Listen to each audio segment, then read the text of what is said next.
ಓಂ ಶಾಂತಿ ವೀಕ್ಷಕರೇ, ಅಭಿಮಾನಿಗಳೇ, ಭಕ್ತರೇ, ಗುರುಮಕ್ಕಳೇ, ನಿಮ್ಮೆಲ್ಲರಿಗೂ ಒಳ್ಳೆಯದಾಗಲಿ. ನೋಡಿ ವೀಕ್ಷಕರೇ, ಈಗ ನಾನು ಓಂ ಶ್ರೀ ಅಂತರಗಂಗೆ ಕ್ಷೇತ್ರ ಅಥವಾ ಬೆಟ್ಟ ಕೋಲಾರ ಸಿಟಿಯಿಂದ ಕೇವಲ 2 ಕಿಲೋಮೀಟ್ರ್ ದೂರದಲ್ಲಿದೆ. ಕೋಲಾರ ಬೆಟ್ಟ ಅಂತಾರೆ. ಗಂಗರಾಜರು ಆಳಿದ ಗಂಗರು, ನೀವು ಕೇಳಿದ್ದೀರ, ಕೋಲಾರ ರಾಜಧಾನಿ ಮಾಡಿಕೊಂಡ್ರು ಬೆಟ್ಟದ ಮೇಲೆ ಗಂಗರು.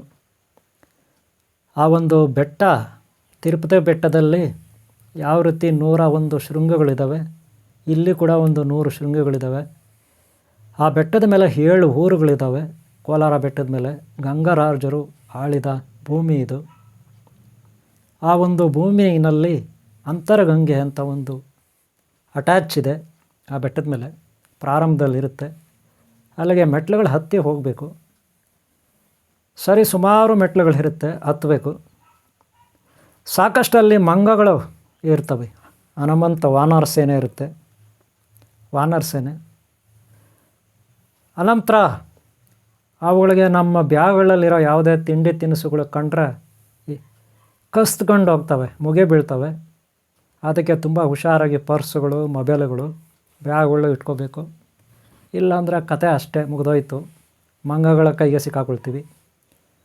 ಆದರೆ ಈ ಬೆಟ್ಟದ ಮೇಲೆ 7 ಊರಿದ್ದಾವೆ ರೀ. ಎಷ್ಟು? 7 ಊರಿದ್ದಾವೆ. ಕಾಲ್ನಡಿಗೆಲ್ಲ ನಾವು ಬೆಟ್ಟದ ಮೇಲೆ ಹೋಗ್ಬೋದು. ಇಲ್ಲಿಂದ ಸುಮಾರು ಒಂದು 2 ಕಿಲೋಮೀಟ್ರ್ ಆಗ್ಬೋದು. ಸದ್ಯಕ್ಕೆ ಅಲ್ಲಿವರೆಗೂ ಹೋಗ್ಲಿಕ್ಕೆ ಆಗಲ್ಲ. ಸದ್ಯಕ್ಕೆ ಇಲ್ಲಿ ಹತ್ತಿರದಲ್ಲೇ ಒಂದು ದೇವಸ್ಥಾನ ಇರುತ್ತೆ. ದಕ್ಷಿಣ ಕಾಶಿ ಶ್ರೀ ಕಾಶಿ ವಿಶ್ವನಾಥ ಸ್ವಾಮಿ ದೇವಾಲಯ. ಇಲ್ಲಿ ವಿಶೇಷ ಏನಪ್ಪ ಅಂದರೆ, ಒಂದು ತೀರ್ಥ ಇರುತ್ತೆ. ಆ ತೀರ್ಥದೊಳಗಡೆ ನೀರು ಬರ್ತಾ ಇರುತ್ತೆ ಮೇಲುಗಡೆಯಿಂದ. ಎನಿ ಟೈಮ್, ಬೇಸಿಗೆ ಆಗಲಿ ಮಳೆಗಾಲ ಆಗಲಿ ಬೇಸಿಗೆ ಆಗಲಿ, ಆ ತೀರ್ಥದಲ್ಲಿ ನೀರು ಬರ್ತಾ ಇರುತ್ತೆ. ನಿಮಗೆ ಕಾಣ್ಬೋದಲ್ಲ, ನಾನು ತೋರಿಸ್ತೀನಿ. ಅಲ್ಲೆಲ್ಲ ಸ್ನಾನ ಮಾಡ್ತಿರ್ತಾರೆ. ಈಗ ನಾನು ಬೆಟ್ಟದ ಮೇಲೆ ಇದ್ದೀನಿ. ಅಂದರೆ ಬೆಟ್ಟ ಅಂದರೆ ಪೂರಾ ಬೆಟ್ಟ ಇಲ್ಲ, ಅರ್ಧಕ್ಕೆ. ಈಗ ಬೆಟ್ಟದಲ್ಲಿ ಅರ್ಧ ಕ್ರಮಿಸಿದ್ದೀವಿ ನಾವು. ನನ್ನ ಜೊತೆ ಈಗ ವಿಡಿಯೋ ಮಾಡ್ತಾ ಇರೋದು ಶ್ರೀ ಎಚ್ ಸಿ ನಾಗರಾಜು, ಗೌರಿಬಿದನೂರು ತಾಲೂಕು, ಚಿಕ್ಕಬಳ್ಳಾಪುರ ಜಿಲ್ಲೆ. ನಮ್ಮ ಓಂ ಶ್ರೀ ಶಕ್ತಿಮಾತ್ಮೆ ಜ್ಞಾನ ಮಂದಿರ ಗುರುಕುಲದ ಅಧ್ಯಕ್ಷರು. ಅವರೇ ವಿಡಿಯೋ ಮಾಡ್ತಿದ್ದಾರೆ. ನೀವು ನೋಡ್ಬೋದು, ಅಂತರಗಂಗೆ ಬೆಟ್ಟದ ಮೇಲೆ ಇದ್ದೀವಿ. ಅಲ್ಲಿ ಹಿಂದ್ಗಡೆ ನಾನು ಕೂತಿರೋ ಹಿಂದ್ಗಡೆ ಸ್ನಾನ ಮಾಡ್ತಿದ್ರು ಕೆಲವರೆಲ್ಲ. ಅಲ್ಲಿಗೆ ನೀರು ಎಲ್ಲಿಂದ ಬರುತ್ತೆ ಅಂತ ನಾನು ತೋರಿಸ್ತೀವಿ ಈಗ ನಿಮಗೆ. ಅದು ಯಾವತ್ತಿಗೂ ಬರ್ತಾ ಇರುತ್ತೆ ನೀರು. ಇವರೇ ಎಚ್ ಸಿ ನಾಗರಾಜು, ಓಂ ಶ್ರೀ ಶಕ್ತಿಮಾತ್ಮೆ ಜ್ಞಾನ ಮಂದಿರ ಗುರುಕುಲದ ಚಿಕ್ಕಬಳ್ಳಾಪುರ ಜಿಲ್ಲಾ ಅಧ್ಯಕ್ಷರು. ನಿಮ್ಗೆ ಗೊತ್ತಿದೆ ಆಲ್ರೆಡಿ. ಈಗ ಮುಂದಕ್ಕೆ ನೋಡೋಣ. ಅಲ್ಲಿ ಸ್ನಾನ ಮಾಡ್ತಾರೆ ನೋಡ್ರಿ ಜನ. ಅಲ್ಲಿ ನಾನು ಹಿಂದ್ಗಡೆ ಸ್ನಾನ ಮಾಡ್ತಾಯಿದ್ದಾರೆ ನೋಡ್ರಿ, ಅಲ್ಲಿ ಕೆಳಗಡೆ ಅದು ತೀರ್ಥ. ಆದರೆ ಅವ್ರು ಸ್ನಾನ ಮಾಡ್ತಾರಲ್ಲ, ಅಲ್ಲಿ ಒಂದು ಬಸವ ಇದ್ದಾನೆ. ಆ ಬಸವನಿಂದ ನೀರು ಬರುತ್ತೆ ಅಲ್ಲಿ, ಓಕೆನಾ? ಅಲ್ಲಿ ನಾವು ತೋರಿಸ್ತೀವಿ. ಅದಕ್ಕೂ ಮೊದಲು ಇಲ್ಲಿ ಒಂದು ಕುಟುಂಬ ನೋಡ್ರಿ, ಏನೋ ಕುಚ್ಚು ಅಂತ ಮಾಡ್ತಾಯಿದ್ದಾರೆ. ಒಂದು ಸಣ್ಣ ಪಾಪು ಇಟ್ಕೊಂಡಿದೆ. ಆ ಪಾಪು ಜೊತೆಯಲ್ಲಿ 2 ಕೂತ್ಕೊಬಿಟ್ಟಿದ್ದಾವೆ. ಅವ್ರ ಅಣ್ಣ ತಮ್ಮ ಅಂದ್ಕೊತೀನಿ. ಏನೋ ಮಾಡ್ತಾಯಿದ್ದಾವೆ. ನಾನು ಅಲ್ಲಿ ಕೂತಿದ್ದೆ ಆ ಕಾಂಪೌಂಡ್ ಮೇಲೆ. ಹಿಂದ್ಗಡೆ ಇವು ಕೂತ್ಕೊಬಿಟ್ಟು ಏನೋ ಮಾಡ್ತಿದ್ದಾವೆ. ಓಕೆ, ಅಲ್ಲೀಗ ನಿಮಗೆ ಅಲ್ಲಿ ಒಂದು ತೀರ್ಥ ಇದೆ. ಅಲ್ಲಿ ನೋಡೋಣ. ಈಗ ತೀರ್ಥ ಇದೆ. ಆ ತೀರ್ಥದಲ್ಲಿ ಯಾವ ರೀತಿ ಬಸವನಿಂದ ಅಲ್ಲಿ ನೀರು ಬರುತ್ತೆ, ಬಸವನ ಬಾಯಿ ಒಳಗೆ ನೀರು ಬರುತ್ತೆ. ಅದು ವಿಶೇಷ ಇಲ್ಲಿ. ಆ ರೀತಿ ಅಟ್ಯಾಚ್ ಮಾಡಿದ್ದಾರೆ, ಒಂದು ಸೆಟ್ಟಿಂಗ್ ಮಾಡಿದ್ದಾರೆ. ಈ ತೀರ್ಥದಲ್ಲೇ ಬೇಸಿಗೆನಲ್ಲಿ ಯಾವಾಗೋ ನೀರು ತುಂಬಿರುತ್ತೆ. ಆದರೆ ಈಗ ನೀರಿಲ್ಲ. ಆ ನೀರು ಈ ತೀರ್ಥಕ್ಕೆ ಬರಬೇಕಾದ್ರೆ ಬಸವನ ಬಾಯಿಂದ ಬರುತ್ತಲ್ಲ, ಅದೇ ತೀರ್ಥ. ಇಲ್ಲೆಲ್ಲ ಗಲೀಜು ಮಾಡ್ತಾರೆ, ಮರಗಳಲ್ಲೆಲ್ಲ ಎಲೆಗಳು ಉದುರುತ್ತೆ ಅಂತ.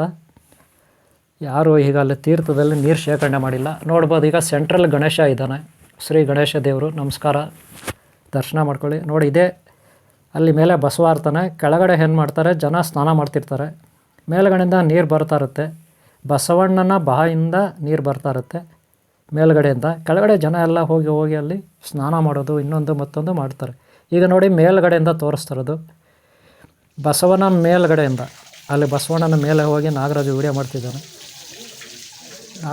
ಮಾಡ್ತಿದ್ದಾರೆ. ನೋಡ್ಬೋದು, ಬಸವನ ಬಾಯಿಂದ ನೀರು ಬರ್ತಾಯಿದೆ. ಕೆಳಗಡೆ ಸ್ನಾನ ಮಾಡ್ತಿರ್ತಾರೆ ನೋಡಿ. ಬಸವಣ್ಣನ ಬಾಯಿಂದ ಅಲ್ಲಿ ಆ ಕಡೆ ಒಳಗಡೆಯಿಂದನೇ ಅಲ್ಲಿಂದ ಬರ್ತಾ ಇರ್ತಾರೆ ನೀರು. ಇಲ್ಲಿ ಬಸವಣ್ಣನ ಬಾಯಿಂದನೂ ನೀರು ಬರ್ತಿರುತ್ತೆ. ಕೆಳಗಡೆ ಸ್ನಾನ ಮಾಡ್ತಿರ್ತಾರೆ. ಇದು ವಿಶೇಷ, ಓಕೆನಾ? ಈಗ ನಾವು ನಿಮಗೆ ದೇವಸ್ಥಾನ ತೋರಿಸ್ತೀವಿ. ಇಲ್ಲಿ ಒಂದು 2-3 ಮೆಟ್ಲುಗಳು ಹತ್ಬಿಟ್ರೆ ಮೇಲ್ಗಡೆ ನಿಮಗೆ ದೇವಸ್ಥಾನ ಸಿಗುತ್ತೆ. ಓಂ ಶ್ರೀ ಕಾಶಿ ವಿಶ್ವನಾಥ ಸ್ವಾಮಿ ಈ ದೇವಾಲಯ ಶ್ರೀ ದಕ್ಷಿಣ ಕಾಶಿ ಶ್ರೀ ಕಾಶಿ ವಿಶ್ವನಾಥ ಸ್ವಾಮಿ ದೇವಾಲಯ. ಆ್ಯಕ್ಚುಲಿ ಒಳಗಡೆ ದೇವಾಲಯದ ಒಳಗಡೆ ವೀಡಿಯೋ ಮಾಡೋಂಗಿಲ್ಲ. ನಾಗರಾಜು ವೀಡಿಯೋ ಮಾಡಪ್ಪ ಅಂದೆ, ಮಾಡ್ತಾಯಿದ್ದಾನೆ. ಆದರೂ ನಿಮಗೆ ಅದೃಷ್ಟ ಇದೆ, ಯೋಗ ಇದೆ ಅಂದ್ಕೊತೀನಿ. ಭಗವಂತನ ಸಾಕ್ಷಾತ್ಕಾರ ನಿಮಗೆ ಕಾಣಿಸ್ತಾ ಇದೆ, ದರ್ಶನ ಕಾಣಿಸ್ತಾ ಇದೆ. ಮಾಡ್ಕೊಬಿಡಿ, ಇವಾಗಲೇ ಅರ್ಜೆಂಟಾಗಿ ಮಾಡ್ಕೊಬಿಡಿ. ಓಂ ಶ್ರೀ ಶ್ರೀ ಕಾಶಿ ವಿಶ್ವನಾಥ ಸ್ವಾಮಿ ದೇವಾಲಯ, ದಕ್ಷಿಣ ಕಾಶಿ, ಅಂತರ್ಗಂಗೆ ಬೆಟ್ಟ, ಕೋಲಾರ ಟೌನ್ ಪಕ್ಕದಲ್ಲಿ 2 ಕಿಲೋಮೀಟರು. ನೀವು ರೋಡ್ಬೋದು, ದರ್ಶನ ಮಾಡ್ಕೊಳ್ಳಿ. ಆಮೇಲೆ ಅಲ್ಲಿಂದ ನಾವು ಕೆಳಗಡೆ ಬಂದ್ವಿ. ಬೆಟ್ಟದ ಮೇಲೆ ಹೋಗೋಣ ಅಂತ ಟ್ರೈ ಮಾಡಿದೆ. ವೀಕ್ಷಕರೇ ನೋಡ್ಕೊಳ್ಳಿ, ಅಲ್ಲಿ ಬೋರ್ಡ್ ಇದೆ. ನಾನು ಬೆಟ್ಟದ ಮೇಲೆ ಹೋಗೋಣ ಅಂತ ಟ್ರೈ ಮಾಡಿದೆ. ಆದರೆ ಬೆಟ್ಟದ ಮೇಲೆ ಹೋಗೋದು ಏನೋ ಅಷ್ಟು ಚೆನ್ನಾಗಿಲ್ಲ ಅನಿಸುತ್ತೆ. ಯಾಕಂದರೆ ಟೈಮ್ ಬೇರೆ ಆಗೋಯಿತ್ತು. ಆದ್ದರಿಂದ ನಾನು ವಾಪಸ್ ಬರ್ತಾಯಿದ್ದೀನಿ. ಬೆಟ್ಟದ ಮೇಲೆ ಹೋಗಬೇಕಂದ್ರೆ ಈ ಗೇಟಿಂದ ಒಳಗಡೆ ಹೋಗಬೇಕು. ನೆಕ್ಸ್ಟ್ ಪಾರ್ಟಲ್ಲಿ ನಾನು ನಿಮಗೆ ತೋರಿಸ್ಲಿಕ್ಕೆ ಪ್ರಯತ್ನ ಪಡ್ತೀನಿ.